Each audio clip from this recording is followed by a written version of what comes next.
All right, hey folks. I kind of skipped ahead here a little bit, so I apologize. As you can see, there are two holes in the rear differential of the Subaru Forester. The bottom hole is obviously the drain hole, and the top hole is the fill hole. Now, I would recommend before you drain this to check to make sure that you can get the fill hole plug out, because if you only were able to open up the drain plug and then could not get the fill plug open, then you would be in sort of some big trouble. So they're pretty easy. You can use a 1/2-inch socket right there. Just plugs right in. There's plenty of swing space to do it. All right, folks, as you can see here, I have the Valvoline Full Synthetic 75 W90. The cool part about these is they're squishy bags, okay? So I had to cut off the top there. I need to pull well, there's a protective thing because this one's new. This one is not new, so you can see it, go up to the, All right, folks, we are going to insert this plug back in there. I'm just gonna wipe it off with a clean rag.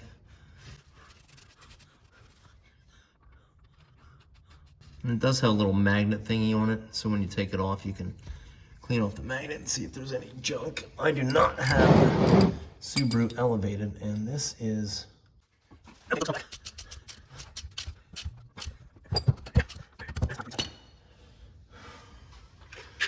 So we'll move this stuff out of the way, put that under here again, and then pop the top off of that. And then hopefully this is long enough to...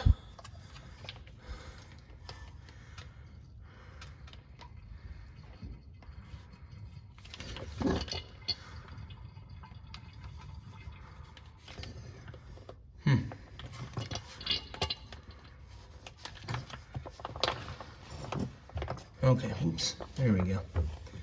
All right, so I wasted a little bit. It wasn't really coming out very quickly, but obviously I've overdone it now, so I will put the cap back on that, let that drain out for a little bit, and then I'll put the fill plug back on, and we'll be done with this.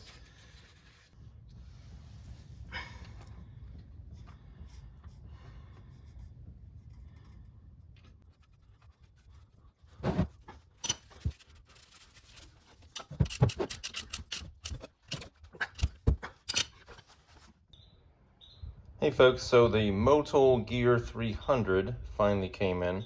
There's actually a limited slip version that's Gear 300 LS. So limited slip, so it says to not use limited slip in a manual transmission. I saw that in a number of places. So rather than use the 7590 Valvoline gear lube that I had, that has the limited slip additive, I decided to order this. This was apparently the go-to on most of the forums and stuff. And I did try to contact Subaru, but I'd have to buy a like $500 5-gallon bucket of their specific manual transmission fluid, which I really did not want to do. So this will probably get me almost 2 changes, and this was under $100. So I'll go ahead and do that. And then I also had to purchase a T70 Torx bit, and you'll see that in just a moment. So folks, as you can see, that is the manual transmission right here. That is also basically your front differential, as the half shafts come out of the transmission on each side. And there's your T70 Torx bit, so hopefully that fits in there.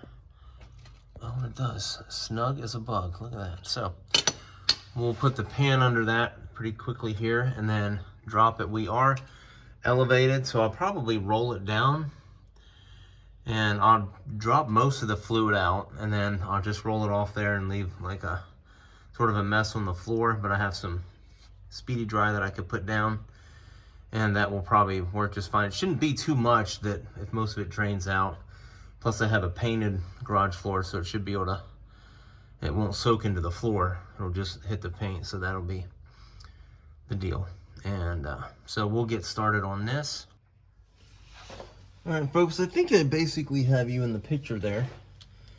And hopefully this won't be too much to, where are you? There we go. And that's tightened, so we want to go the other way. We want to go the other way. There we go. Oh, wow, that was not too hard. So this thing is straight down, so I think I'll be fine. Hopefully it'll not be a big deal to try to push some pressure on that until I get the thing loose, and then I'll try to dump it. Oh gosh, well that was a mess. It like hit one of the spots on the pan, the drain pan, and then deflected up. So that looks like it's this has been done before. She had pretty good records. I did want to get my own stuff in there, and that is coming out pretty nicely.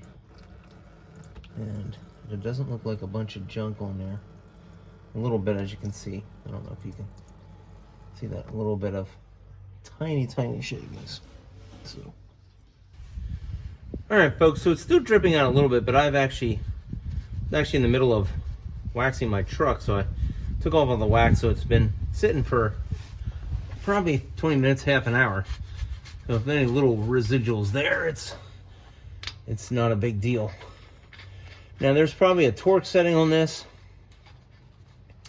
I know somebody's gonna like yell at me about this, but I don't kill them, but I just make sure they're pretty snug.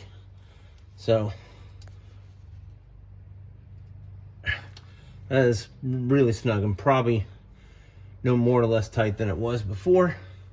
So that's done. Now the fill drain is also the dipstick, so we'll organize that next. Probably roll this off so we can. All right, folks, so down here, right there, it's the gray drain plug, or not drain plug, fill plug, and also dipstick. So what we'll do, since it says 3.5 quarts, we'll put in 3. We'll check it, and then we'll add a little bit as needed. Now that thing's sort of in a pain in the butt. It looks like it's clear there because I have the camera going around, rather the phone camera going around some stuff. So this is what it looks like from like basically where your eyes are. So it's under some stuff. All right, folks, if you squeeze this thing into that wiring harness, which I'd prefer not to do, but it does fit right in to that drain, or that fill plug. I don't know why I keep calling it a drain. So right there, it's a little shoved in there, so it should be fine. And I think that's enough space for me to get one of the quart containers of the Model 300 in there. We'll see. Okay, so this is where watching my videos will help you. So using these cool Model Gear 300 containers, this is not how to do it. You don't take the cap off first. You pop the top of the thing off like this, and then that comes out. Then you twist that off. That's pretty cool, huh? I figured you didn't need a real-time demonstration on how to put the fluid into the transmission. It's just 3.5 quarts. We're going to put 3 or just a hair more, and then we'll check it. So I sped this part of the video up so you can, get past this part pretty quickly. But it's just, putting the fluid in there. And actually these particular containers with that funnel work pretty well. So I didn't have any issues with that at all. Everything went real easy with that. So that was good.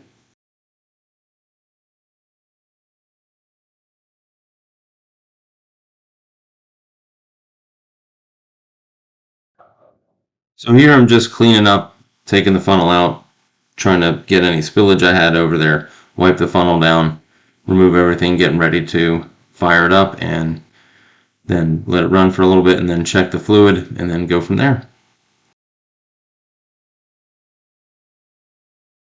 There you go. It is at the little bit past full mark. And I did not put in quite as much. I might have been tilting that too. I think it's fine. So, pretty close.